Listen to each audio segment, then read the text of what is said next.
Good morning student. आज हम 8th class की इंग्लिश की वर्कबुक में यूनिट 1 करेंगे, जो कि the best Christmas present in the world से लिंक लेसन है। जैसा कि आप इसमें देख रहे हैं कि एक कैलेंडर है 2011 का, और इसमें अमावस्या के लिए गोल डार्क किया हुआ है और पूर्णिमा के लिए वर्गाकार बना रखा है स्क्वायर, और हॉलीडेज की लिस्ट दी गई है यहाँ पर नीचे। जैसे जनवरी में है, फरवरी में जो छुट्टियां हैं, मार्च में, अप्रैल में, मई में, जून में, अगस्त में, सितंबर में, अक्टूबर में, नवंबर में और दिसंबर में। अब हमारे से कुछ क्वेश्चन पूछेगा, उनके हम आंसर देंगे कंप्रीहेंशन में। A, see the calendar and answer the following questions. First, which month has the maximum number of holidays? यानी कि किस महीने में सबसे ज्यादा छुट्टियां हैं। जब हम यहाँ पर चेक करते हैं तो कुछ तो आइडिया वैसे ही हो जाता है, कुछ में 2-3 है। तो जब हम चेक करते हैं तो सबसे ज्यादा जो छुट्टियां हैं वो अक्टूबर के अंदर है, जैसा कि आप इसमें देख रहे हैं। तो इसलिए यहाँ पर हम अक्टूबर लिख देंगे कि October month has the maximum number of holidays. October month has the maximum number of holidays. फिर सेकंड है, on which days of the month do the following holidays fall? कि किन महीनों में ये छुट्टियां आती हैं, जो ये पूछेगा नीचे। ए, गांधी जयंती। गांधी जयंती जैसा आपको पता है अक्टूबर में आती है, यहाँ से आप ढूंढेंगे तो इसमें लिखा हुआ भी है, तो हम यहाँ पर लिख देंगे 2 अक्टूबर। बी है इंडिपेंडेंस डे, स्वतंत्रता दिवस, उसका हमें सबको पता है, हम मनाते ही हैं, तो ये 15 अगस्त को आता है, इसमें लिखा हुआ भी है 15 अगस्त। फिर सी है रिपब्लिक डे, गणतंत्र दिवस, ये हमें पता है 26 जनवरी को आता है, इसमें दिया हुआ भी है 26 जनवरी।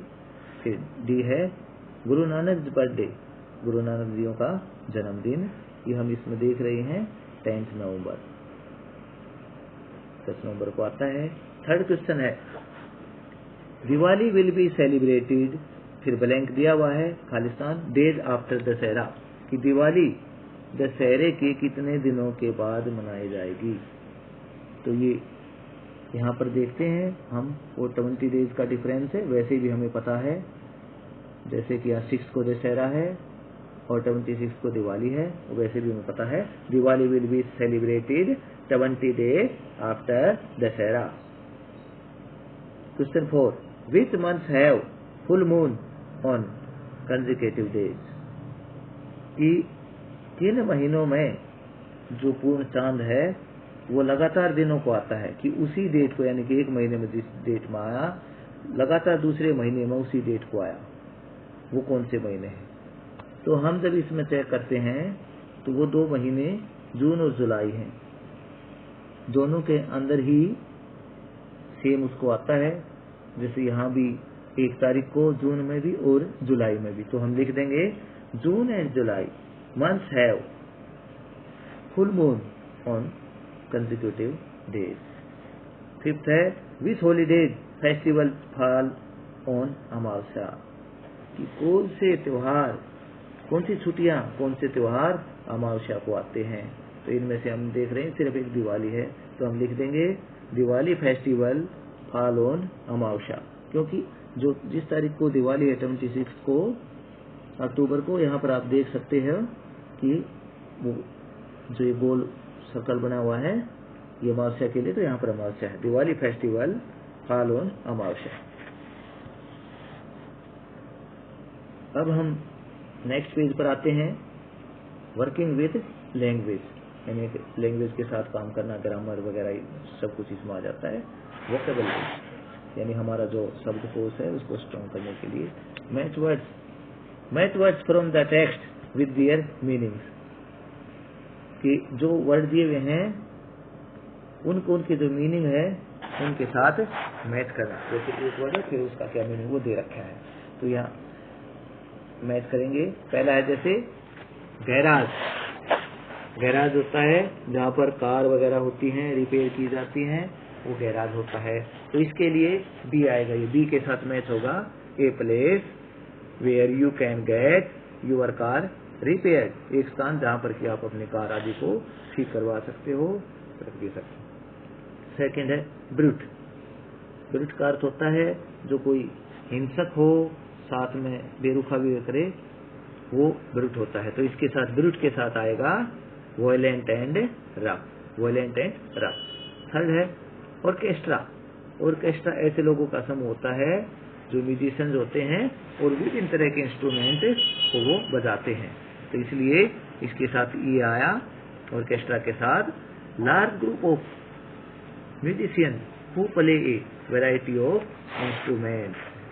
नंबर 4 पे है डम। नंबर 4 पे क्या है? डम। वो ऐसी चीज होती है जब किसी को हम अचानक से वो करते हैं, उड़ेलना एक किस्म का बहुत तेजी के साथ। तो इसके साथ आ जाएगा unload something quickly and carelessly, यानी किसी चीज को तेजी के साथ और ज्यादा ध्यान दिए पर लापरवाही से हम डाल देते हैं। नंबर 5 है रिसोल्व। रिसोल्व सोल्यूशन करना होता है किसी चीज का। टू फाइंड ए सोल्यूशन, किसी चीज का समाधान ढूंढना, पा लेना। फिर ग्लो। फिर क्या है? ग्लो। ये इस किस्म की खुशी के कारण आने वाली चमक होती है। तो इसके साथ आ जाएगा a strong feeling of being happy. फिर है matron. Matron women in charge of nurses, जो नर्सिस होती है उनकी वोमेन इंचार्ज, उसको मैट्रन कहते हैं। ये केयर सेंटर में, नर्सिंग सेंटर्स में मिलती है। फिर पैरापेट, इसको हिंदी में रेलिंग कहते हैं। पैरापेट के साथ आएगा see low protective wall along the edge of a roof bridge etcetera. किसी छत या पुल के साथ जो छोटी सुरक्षात्मक दीवार कर देते हैं उसको कहते हैं। जैसे उदाहरण के लिए हमारी जो छत होती है उसके चारों तरफ भी होती है थोड़ी सुरक्षा के लिए, वो भी एक किस्म की पैरापेट हुई, यानी कि रेलिंग हुई। अब बी में क्या कहता है ये? Make sentences with the words given above. अब ऊपर कि जो ऊपर शब्द दिए गए हैं उनकी सहायता से सेंटेंसेस बनाइए। ये आप कोई भी सेंटेंसेस बना सकते हैं अपनी इच्छा से। यहाँ पर मैंने कुछ सेंटेंसेस बनाए हैं आपकी हेल्प के लिए। जैसे फर्स्ट बनाया मैंने गैराज के लिए, ऐसे ही सीरियल वाइज बनाएंगे। I have to take my car to the garage tomorrow. Tomorrow यानी कि जो आने वाला कल है, कि मैं अपनी कार को कल गैराज में लेकर जाऊंगा। सेकंड है ब्रूट के लिए आएगा he kicked the door with brute force. He kicked the door with brute force. Kick लात मारना होता है, ब्रूट फोर्स पूरे जोर के साथ। उसने दरवाजे को पूरे जोर के साथ किक लगाई, लात लगाई। फिर थर्ड ऑर्केस्ट्रा का आ जाएगा। I went to an orchestra last summer. Summer गर्मी का मौसम होता है, कि मैं पिछली गर्मियों में ऑर्केस्ट्रा में गया था। फिर 4 है dump. Dump all useless things in the dustbin. Dump all useless things in the dustbin, कि जितनी भी बेकार की वस्तुएं हैं उनको डस्टबिन के अंदर डाल दो। फिर 5 है resolve. All problems can be resolve calmly. Calmly शांति से। प्रॉब्लम समस्याएं, कि सभी समस्याओं का शांति से समाधान किया जा सकता है। 6 है glow. She was glowing with happiness, कि खुशी के कारण उसके चेहरे पर एक विशेष किस्म की चमक थी। 7 मैट्रन का आ जाएगा। The matron shouted on the nurses for their mistake.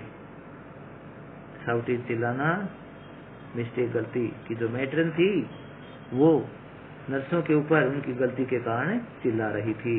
8 parapet.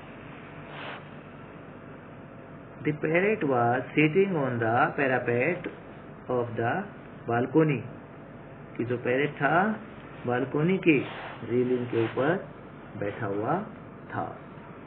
Students, आज हम इतना ही करेंगे, बाकी का बाद में करेंगे, ज़्यादा हो जाएगा।